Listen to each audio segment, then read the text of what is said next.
Hi hello every one, എല്ലാവർക്കും മാഷൻ ടീച്ചറിൻ്റെ മറ്റൊരു പുതിയ വീഡിയോയിലോട്ട് ഒരിക്കൽ കൂടി സ്വാഗതം. നാളെ 3ാം ക്ലാസ്സിലെ കൂട്ടുകാർക്ക് മലയാളമാണ് എക്സാം വരുന്നത് അല്ലേ.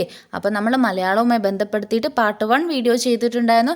കാണാത്ത കൂട്ടുകാർ തീർച്ചയായിട്ടും നമ്മുടെ ചാനലിൽ കയറിയിട്ട് വീഡിയോ കാണുക കേട്ടോ. ഓക്കെ മക്കളെ, അപ്പോൾ ഇന്ന് നമ്മൾ അതിൻ്റെ ബാക്കി പ്രവർത്തനങ്ങളാണ് ഡിസ്കസ് ചെയ്യാനായിട്ട് പോകുന്നത്. അപ്പോൾ നമ്മുടെ ചോദ്യത്തിലോട്ട് പോകുന്നതിന് മുന്നേയായിട്ട് ടീച്ചർക്ക് മറ്റൊരു കാര്യം കൂടി പറയാനായിട്ടുണ്ട്. അതായത് നമ്മുടെ ചാനലിൽ മെമ്പർഷിപ്പ് എടുത്ത് ജോയിൻ ചെയ്യുന്ന കൂട്ടുകാർക്ക് നിങ്ങളുടെ സിലബസ് ബേസ്ഡ് ട്യൂഷൻ ക്ലാസ്സുകൾ അവൈലബിൾ ആയിരിക്കും കേട്ടോ. അപ്പോൾ മന്ത്ലി 89 റുപ്പീസാണ് അതിന് വരുന്നത്. താല്പര്യമുള്ള കൂട്ടുകാരുണ്ടെങ്കിൽ എന്ത് ചെയ്യുക, നമ്മുടെ ചാനലിൽ മെമ്പർഷിപ്പ് എടുത്ത് ജോയിൻ ചെയ്യുക കേട്ടോ. അങ്ങനെ ജോയിൻ ചെയ്യുന്ന കൂട്ടുകാർ ഇതാ ഇവിടെ സ്ക്രീനിൽ കാണുന്ന ഈ ഒരു നമ്പറിലേക്ക് നിങ്ങളുടെ കൂടുതൽ ഡീറ്റെയിൽസ് അയക്കാവുന്നതാണ്. ഓക്കെ മക്കളെ, അപ്പം നമുക്ക് 4ാമത്തെ പ്രവർത്തനം നോക്കാം അല്ലേ. 3 വരെയുള്ള പ്രവർത്തനങ്ങൾ നമ്മൾ ഓൾറെഡി പാർട്ട് 1 ചെയ്തിട്ടുണ്ടായിരുന്നു. ഓക്കെ മക്കളെ, 4ാമത്തെ പ്രവർത്തനം നോക്കിക്കേ. വായിക്കാം, വരയ്ക്കാം, അല്ലെങ്കിൽ കടങ്കഥ കേട്ടോ. 2 എണ്ണമായിട്ടാണ് വരുന്നത്. നോക്കൂ മക്കളെ, നമുക്കവിടെ വായിക്കാനായിട്ട് ചെറിയൊരു കവിത തന്നിട്ടുണ്ട് അല്ലേ. നോക്കിക്കേ.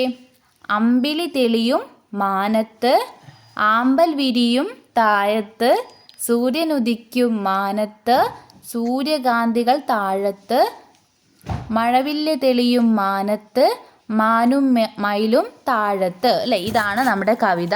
ഇനി മക്കൾക്കുള്ള ചോദ്യം നോക്കിക്കേ മക്കളെ. കവിത വായിക്കൂ.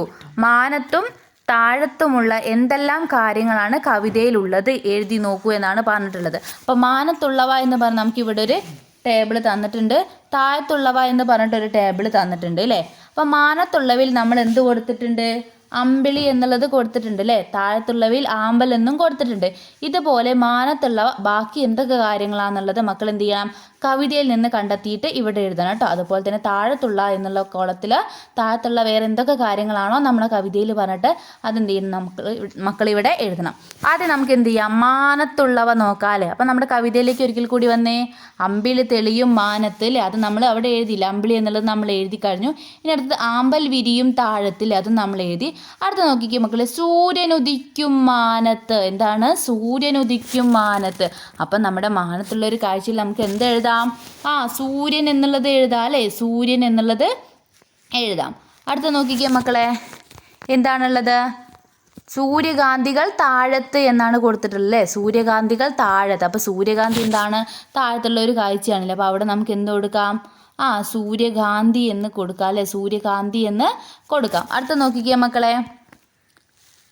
മഴവില്ല് തെളിയും മാനത്ത്, മാനും മയിലും താഴത്ത് അല്ലേ. മഴവില്ല് തെളിയും മാനത്ത് എന്നാണ് പറഞ്ഞത്. അപ്പം മഴവില്ല് മാനത്തുള്ളതാണ് അല്ലേ. അപ്പം നമുക്ക് ഇവിടെ എന്ത് എഴുതാം? മഴവില്ല് എന്ന് എഴുതാം. പിന്നെ അതുപോലെ തന്നെ മാനും മയിലും താഴത്ത് എന്ന് പറഞ്ഞിട്ട്, അപ്പം മാനെന്നോ അല്ലെങ്കിൽ മയിലെന്നോ നമുക്ക് ഇഷ്ടമുള്ള ഏതെങ്കിലും ഒരു കാഴ്ചയും കൂടി അവിടെ എഴുതാവുന്നതാണ്. ഓക്കെ മക്കളെ, അപ്പം നമ്മൾ മാനത്തുള്ളവ അമ്പിളി, സൂര്യൻ, മഴവില്ല് അല്ലേ. താഴത്തുള്ളവയിൽ ആമ്പൽ, സൂര്യകാന്തി, മാന് അല്ലെങ്കിൽ മയിൽ അല്ലേ. ഓക്കെ, ഇനി മക്കളടുത്ത് പറഞ്ഞിട്ടുള്ള ചോദ്യം ഇതാണ്. കവിതയിൽ നിങ്ങൾക്ക് ഇഷ്ടപ്പെട്ട സന്ദർഭം ഉൾപ്പെടുത്തി ഒരു ചിത്രം വരയ്ക്കൂ, നിറം നൽകൂ എന്നാണ് പറഞ്ഞത്. അപ്പോൾ ചിത്രം വരയ്ക്കാനുള്ള പ്രവർത്തനമാണ്, വളരെ ഈസി ആയിട്ടുള്ള പ്രവർത്തനമാണ്. അപ്പോൾ ഇവിടെ കവിതയിലുള്ള നിങ്ങൾക്ക് ഇഷ്ടപ്പെട്ട ഏതെങ്കിലും ഒരു സന്ദർഭമാണ് ചിത്രമായിട്ട് വരയ്ക്കാൻ പറഞ്ഞിട്ടുള്ളത് കേട്ടോ. അപ്പം അമ്പിളി തെളിയുന്ന മാനത്താണെങ്കിൽ എന്ത് ചെയ്യുക? ഒരു ആകാശത്തിന് ചിത്രമൊക്കെ വരച്ചിട്ട് അവിടെ എന്ത് ചെയ്യുക? ഒരു അമ്പിളി മാമനെയൊക്കെ വരയ്ക്കാം.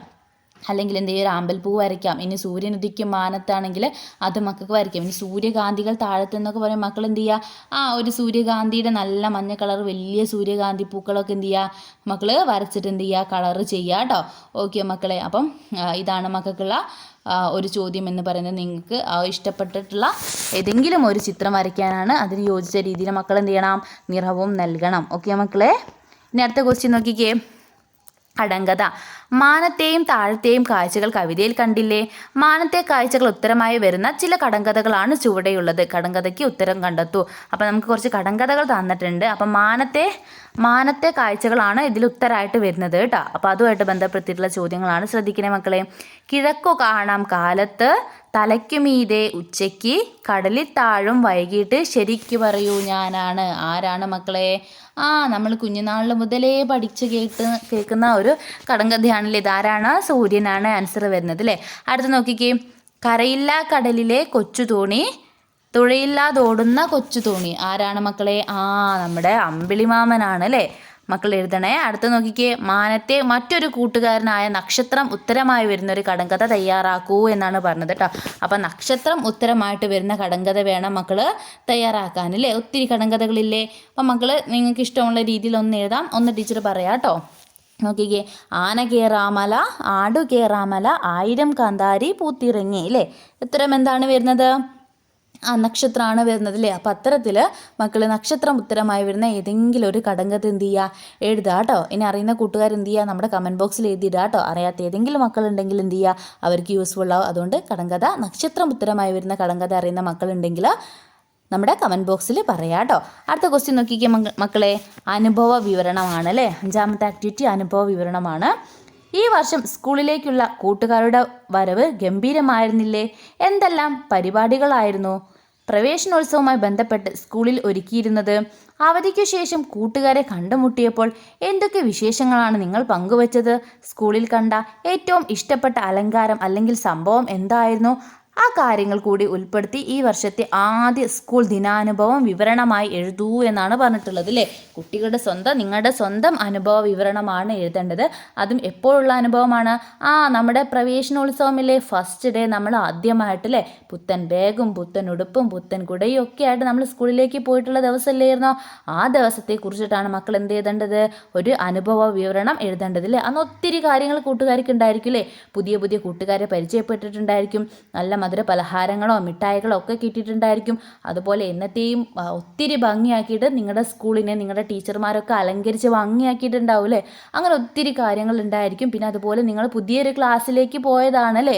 കഴിഞ്ഞ വർഷം നമ്മൾ 2ാം ക്ലാസ്സിലെ കുട്ടികളായിരുന്നു, ഇപ്പം നമ്മൾ 3ാം ക്ലാസ്സിലേക്ക് എത്തിയതാണല്ലേ. അപ്പം അങ്ങനെയൊക്കെ തുടങ്ങിയിട്ട് ഒരുപാട് അനുഭവങ്ങൾ ഓരോ കൂട്ടുകാർക്കും ഉണ്ടായിരിക്കും. അപ്പം നിങ്ങളുടേതായിട്ടുള്ള അനുഭവമാണ് മക്കൾ ഇവിടെ എഴുതേണ്ടത് കേട്ടോ. അപ്പം എന്ത് ചെയ്യുക, എല്ലാവരും ഇന്നൊന്ന് എഴുതി നോക്കുക, നിങ്ങളുടെ ഒരു അനുഭവം എഴുതി നോക്കുക കേട്ടോ. ഓക്കെ മക്കൾ, അപ്പോൾ ഇത് നിങ്ങൾ സ്വയം എഴുതേണ്ട പ്രവർത്തനമാണ്. ടീച്ചർ അതുകൊണ്ട് തന്നെ ആൻസർ കൊടുത്തിട്ടില്ല കേട്ടോ. ടീച്ചർ പറഞ്ഞിട്ടുള്ള കാര്യങ്ങളെല്ലാം ഉൾപ്പെടുത്തിക്കൊണ്ട് വേണം എന്ത് ചെയ്യാനായിട്ട് മക്കൾ, ഒരു അനുഭവ വിവരണം തയ്യാറാക്കാനായിട്ട്. ഓക്കെ മക്കളെ, ഇനി അതല്ലെങ്കിൽ നമുക്ക് മറ്റൊരു ക്വസ്റ്റ്യൻ കൂടിയുണ്ട്, ഡയറിയാണ്. അതല്ലെങ്കിൽ മക്കൾക്കുള്ള ഒരു ക്വസ്റ്റ്യൻ ആയിട്ട് വരുന്നത് കേട്ടോ. ഈ വർഷത്തെ പ്രവേശനോത്സവ വിഷയങ്ങൾ ഡയറി കുറിപ്പായിട്ട് എഴുതൂ എന്നാണ് പറഞ്ഞത്. ആദ്യം ഒന്നെങ്കിൽ മക്കൾ എന്ത് ചെയ്യണം, അനുഭവ വിവരണമായിട്ട് എഴുതാനാണ് പറഞ്ഞത്. അല്ലെങ്കിൽ എന്നുള്ള ചോദ്യത്തിൽ എന്താണ്, ഡയറി എഴുതാനാണ്. അതും എന്നത്തത് തന്നെയാണ്, പ്രവേശനോത്സവ വിശേഷങ്ങൾ ഉൾപ്പെടുത്തിക്കൊണ്ടിട്ടുള്ള ഡയറിയാണ് എഴുതേണ്ടത് അല്ലേ. അപ്പോൾ ഇവിടെ ചെറിയൊരു മാറ്റമുണ്ട്. എന്താണ്, ഡയറി ആണെങ്കിൽ നമ്മൾ എന്ത് എഴുതണം, അന്നത്തെ ഡേറ്റ് എഴുതണം അല്ലേ. അന്നത്തെ ദിവസം ഏതാണോ അത് നമ്മൾ എന്ത് ചെയ്യണം, ഇവിടെ മുകളിൽ എഴുതണം. അതിനുശേഷമാണ് നമ്മൾ എന്ത് എഴുതുന്നത്, ഡയറി എഴുതുന്നത് അല്ലേ. അപ്പം ഡയറിയിൽ നമുക്ക് ഈ പറഞ്ഞ കാര്യങ്ങളെല്ലാം എഴുതാം.